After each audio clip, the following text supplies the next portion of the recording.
उन्होंने अपने पहले कॉन्वोकेशन संबोधन में कहा था, अच्छा होता मैं अपने सामने एक नहीं 10 लेडी ग्रेजुएट्स देख पाता।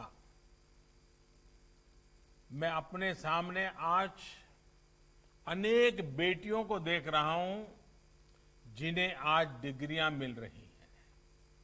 मुझे बताया गया है कि आज यहां डिग्री लेने वाले विद्यार्थियों में बेटियों की संख्या बेटों से ज्यादा है। ये बदलते हुए भारत की एक और पहचान है। आज शिक्षा के हर स्तर पर देश में बेटियों का ग्रॉस एनरोलमेंट रेशियो बेटों से ज्यादा है। हायर एजुकेशन में भी इनोवेशन और टेक्नोलॉजी से जुड़ी पढ़ाई में भी बेटियों की भागीदारी बढ़ी है।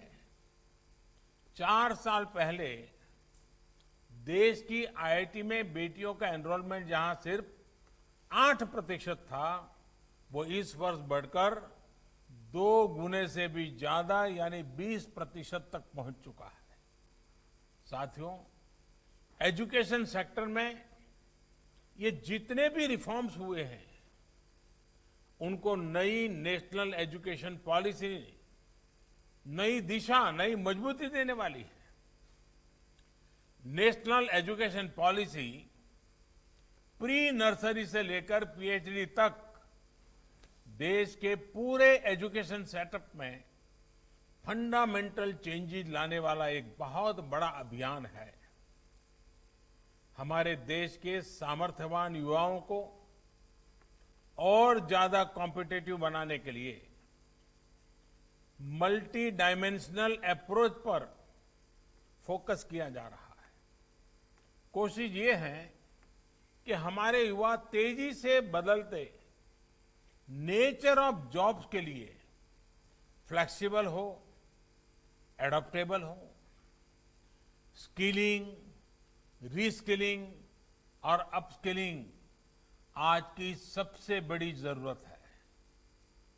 नेशनल एजुकेशन पॉलिसी में इसका भी बहुत ध्यान दिया गया है।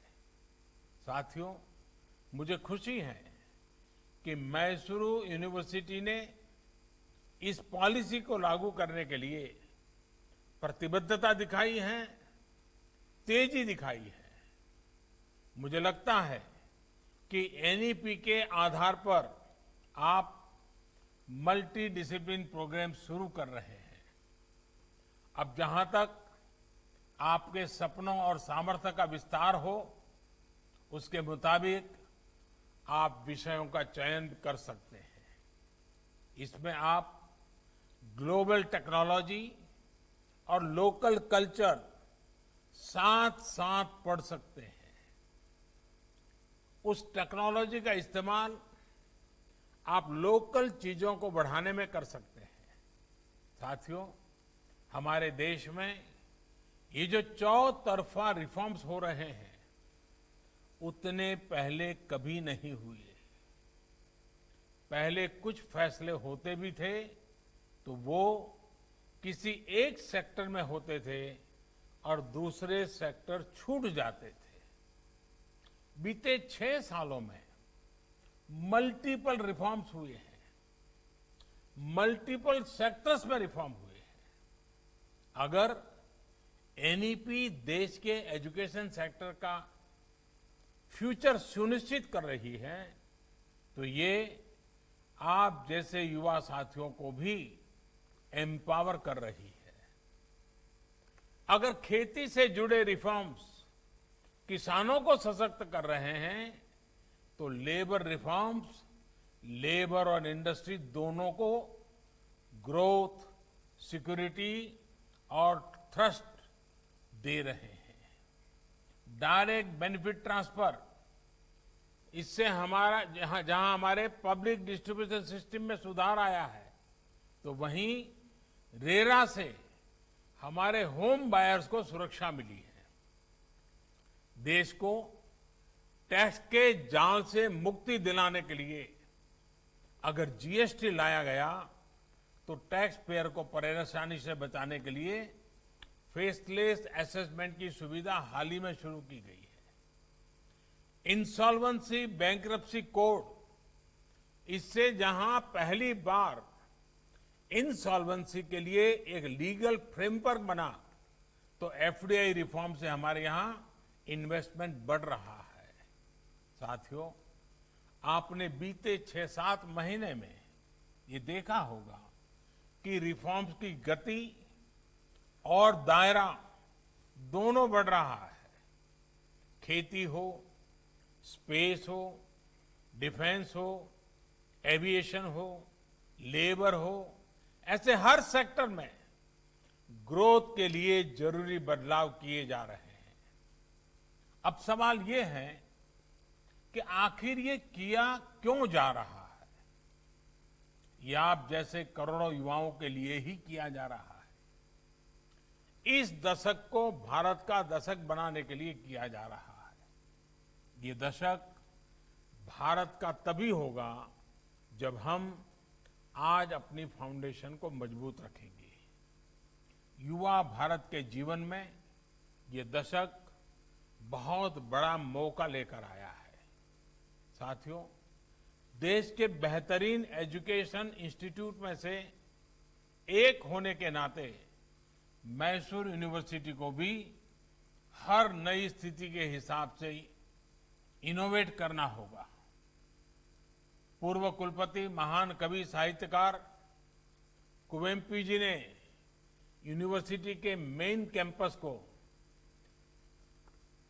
मान संगोत्री यानी मन का शाश्वत प्रवाह का जो नाम दिया था, उससे आपको निरंतर प्रेरणा प्राप्त करनी है। आपको incubation centres, technology development centres, industry academy linkage और इंटर डिसिप्लिनरी रिसर्च जैसे विषयों पर और ज्यादा फोकस करना होगा। यूनिवर्सिटी से ये भी अपेक्षा है कि वो कंटेम्पररी और ग्लोबल इश्यूज के साथ साथ लोकल कल्चर, लोकल आर्ट और हमारे सोशल इश्यूज से जुड़ी रिसर्च को बढ़ावा देने की अपनी परंपरा का और विस्तार करें। साथियों, आज जब इस महान कैंपस से बाहर निकल रहे हैं, तो मेरा आपसे एक और आग्रह है। आप में हर एक के पास जो अपनी ताकत है, अपना सामर्थ्य है, उसके आधार पर एक्सीलेंस अचीव करने की हमेशा कोशिश करें। आपको एक सीमित दायरे में, एक बॉक्स में ही फिट होने की कोई जरूरत नहीं है। हो सकता है कि जिस बॉक्स में फिट होने की आप कोशिश कर रहे हैं, वो बॉक्स आपके लिए बना ही ना हो। अपने लिए समय निकालिए, इंट्रोस्पेक्ट कीजिए, अपनी ताकत को पहचानिए और जमीन से जुड़ी हर उस चीज का अनुभव लीजिए जो लाइफ आपके सामने रख रही है। इससे आपको अपना आगे का मार्ग चुनने में बहुत मदद मिलेगी। न्यू इंडिया अवसरों की धरती है। कोरोना के इस संकट काल में भी आपने देखा होगा कि कितने ही नए स्टार्टअप्स हमारे नौजवानों ने खोले हैं। ये स्टार्टअप्स कर्नाटका ही नहीं, देश की भी बहुत बड़ी ताकत है। मुझे विश्वास है, असीम अवसरों की इस धरती पर आप अपने सामर्थ्य, अपनी प्रतिभा से देश के लिए बहुत कुछ करेंगे। आपका विकास सिर्फ आपका विकास नहीं होगा, देश का विकास होगा। आप आत्मनिर्भर बनेंगे तो देश भी आत्मनिर्भर बनेगा। एक बार फिर सभी साथियों को बेहतर भविष्य के लिए अनेक अनेक शुभकामनाएं देता हूं। बहुत बहुत धन्यवाद।